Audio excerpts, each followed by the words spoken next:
Mas Tata gitu kan. Terus betul. Nah sekarang kan udah selesai nih produksinya, gimana, sesuai dengan ekspektasi kah atau ada tiba-tiba ada kejutan atau apa gitu? Kami gagal kan. Terus mungkin apa yang bisa dipelajari, maksudnya kayak mungkin ada hal yang inspiratif dari kerja bareng sama apa maksudnya hal-hal yang inspirasi yang kayak baru atau mungkin menginspirasi negatif, selama kerja bareng sama Mas Tata gitu. Dampak buruknya ke psikologisme apa gitu. Oke. Jujur rumor yang diperbincangkan di industri ini beneran sih approve menurut aku syuting sama Mas Fajar dan Mas Tata semenyenangkan itu. Terus juga yang aku sangat appreciate, selain memberikan kebebasan untuk membawakan karakternya, di sini juga syutingnya sehat. I really appreciate. Jadi nggak sesuai dengan ceritanya yang katanya universalnya chaos, tapi kalau kerja di belakangnya tapi baik-baik aja gitu ya. Aku sih ngerasa baik-baik aja ya, nggak tahu Mas Tata sama Mas Fajar mungkin membawakan beban yang sangat berat. Cuman dari segi pemain sih aku happy banget sih syuting gitu kayak. Dan mereka sangat positif gitu ya. Aku kalau ngeliat call sheet gitu ya ada 17 scene gitu kayak, hah ini beneran selesai nih sebelum jam 6 sore selesai. Mengada-ngada kamu, kita nggak pernah ngerjain 17 scene. Itu banyak banget itu banyak banget. Tapi itu pecahannya banyak, tapi 17 scene gitu. Iya, oke. Dan menurut aku dikerjakan sangat baik dan mungkin emang persiapannya matang ya. Jadi kayak buat mereka pakar gitu, buat aku yang biasanya sering dapat produksi kalau syuting 20 jam, 24 jam itu kayak ini mungkin nggak ya gitu, ternyata mungkin selesai jam 6 dan ayo terima kasih. Terus apa lagi tadi?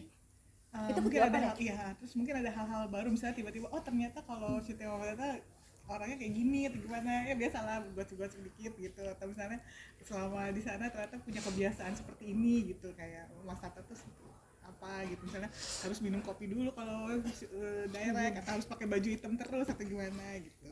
Ya Mas Tata sama sutradaraku yang satu ini Kak Fajar emang suka pakai baju warna hitam-hitam ya kalau di lokasi gitu, kayak orang bar gitu.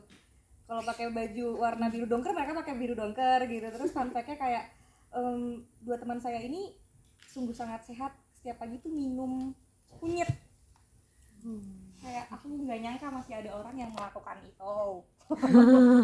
Itu tuh orangnya sangat positif sih, saya kayak selalu nekerin ke aku, ayo kita bisa ngerjain semua ini sampai beres dan bisa jadi karya yang bareng-bareng kita banggain. Oke. Mas Tata, ayo tweet, ayo duluan. Oke deh, Mas Tata ini kan baru juga ya ngambil temanya tentang zombie itu. Nah, seberapa sulit dan tantangannya apa aja gitu untuk menggarap film ini, serial ini? Oh, saya jawab ya. Oh ya. Tantangannya banyak banget. Kalau tadi sempat kita ingat-ingat gitu, setiap harinya kita bahkan mengerjakan minimal itu tuh scene dengan 100 orang ekstras, 100 orang figuran gitu yang entah jadi mayit, entah itu jadi warga, entah keduanya kejar-kejaran gitu. Tapi minimal setiap harinya ada satu scene sebesar itu gitu. Lalu kemudian ada tantangan-tantangan lain soal cuaca, ada tantangan lain soal bagaimana make up-nya harus dibenahi ketika scene-nya nggak berjalan dengan baik, harus kita take ulang gitu-gitu. Itu tuh tantangan-tantangannya gitu-gitu sih. Belum lagi soal lokasi yang jaraknya, misalnya jarak dari monitor ke set, kemudian dari lokasi teman-teman yang lari kejar-kejaran itu begitu luasnya gitu-gitu, dan harus ulang lagi yuk, kita balik lagi yuk. Itu bayangin aja itu 4.000 orang gitu, jalan lagi ngulang dari awal gitu. Ya gitu-gitu sih tantangan-tantangannya. Ada yang mau nambahin mungkin? Ya sama sih. Iya sama, kami satu pikiran. Kok kamu ada di belakang situ kenapa? Kamu dibenci sama teman-teman kamu? Biar gak nyamping.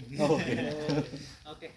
Mau nanya dong buat aku Harel dari Antara, buat direktur terutama Mas Tata juga. Kalau mau nanya dong, kalau biasanya kan ngedirectnya biasanya film horor gitu kan. Tapi kalau kita sudah lihat trailernya kayak kayak unsur terornya justru tidak seteror itu, justru lebih ke adrenalin action. Itu gimana sih cara mengkolaborasikan antara unsur horor dan juga adrenalinnya, atau mungkin justru unsur horor di sini itu malah tidak sepekat itu gitu kan, malah unsur teror lebih tepatnya ya, unsur teror tidak tetap sepekat itu, malah lebih ke adrenalinnya. Itu gimana tuh? Jangan salah, trailer kan belum mewakili total 8 episode sebenarnya, jadi ada banyak hal-hal yang belum kami tampilkan sepenuhnya. Tapi kalau kita bicara soal subgenre dari horor itu, ini menjadi sesuatu yang sangat menarik juga gitu, karena series ini tuh sangat mixed feeling banget. Artinya kalau di film horor yang misalnya biasa saya bikin gitu kan, memang ya kita selalu mengenal soal pattern-pattern bagaimana menciptakan horor mistis yang kemudian dikenali dengan cara-cara treatmentnya tuh seperti jump scare atau apapun itu gitu. Nah cuman kalau kita bicara series ini, si zombie series ini tuh jadi sesuatu yang kita bisa bermain dengan banyak hal dengan mengkombinasikan antara action, suspense, thriller, horror, bahkan komedi, black komedinya tuh bahkan ada gitu. Artinya nanti kalian ketika melihat series itu akan jadi paket komplit.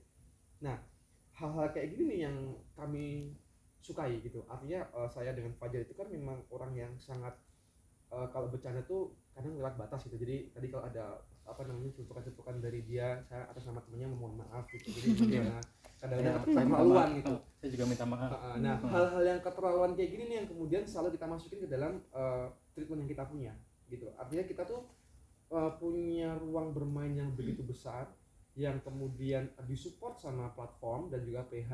Kita punya aktor-aktor yang keren-keren gitu kan. Jadi kita memang jadi punya tanggung jawab bagaimana kita bisa menciptakan sesuatu yang punya variasi dalam bertutur, punya variasi dalam menciptakan keseruan gitu. Nanti di beberapa episode pertama kalian akan melihat sesuatu yang tegang, sesekali jump scare, ada horornya, tapi setelah itu kan akan dibuat ada adrenalin rush yang tiba-tiba akan ada action, tawuran, pembunuhan gitu, dan tiba-tiba kalian juga dalam keseruan yang segila itu, tiba-tiba kalian akan disuguhkan dengan sesuatu yang sangat konyol sekali atau bahkan sangat kadang-kadang sedikit semi menjijikkan gitu. Nah itu kan jadi hal-hal yang selalu kita mainkan gitu. Maka ya kalau kita bicara soal kenapa kemudian ini menjadi sesuatu yang keren gitu, karena memang kita selalu kita menggunakan cara-cara yang bisa dibilang ini menerobos batas-batas limitasi yang kita punya, yang kemudian kita ciptakan sebagai bentuk eksplorasi untuk menciptakan horror, suspense, action dan segala macamnya gitu. Mas, Popbella, saya Niki dari Popbella mau bertanya, ini dari semua karakter yang ada di sini, untuk sutradaranya siapa sih yang paling sulit dicari waktu itu, karakter siapa yang waktu itu paling sulit dicari dan kenapa sulit? Siapa ya? Gak ada ya? Kalau saya ada. Siapa itu? Kalau aku nanti kalian akan menemukan karakter yang bernama Maria Theodore. Maria Theodore aktrisnya, dia memerankan sebagai Ella. Ella itu artinya adalah anak kota yang kemudian harus terjebak di kota Himalaya gitu. Nah, proses penciptaan karakternya itu sangat kompleks gitu, karena kalau gini, semuanya punya kompleksitasnya masing-masing, tapi semuanya sudah ketakar dengan ketika kemudian kita membuat palet profesi, palet kuasa, dan palet cara dia berpikir dan bergerak gitu. Nah, sedangkan kalau ngomongin soal karakter Ella ini, itu dia itu adalah satu karakter yang susah sekali ditebak gitu, karena soal nanti kalian akan tahu bahwa dia itu bergerak sebagai seorang selebgram sebenarnya. Tapi ketika kemudian ada sesuatu yang terjadi yang cukup besar di hidupnya, itu kayak seolah Ci-nya terbuka dan dia dalam sekejap akan menjadi pribadi yang sangat berbeda sekali gitu. Nah itu tuh kita kayak waktu itu mendevelop karakternya itu sedikit kompleks ya, maksudnya itu kompleks.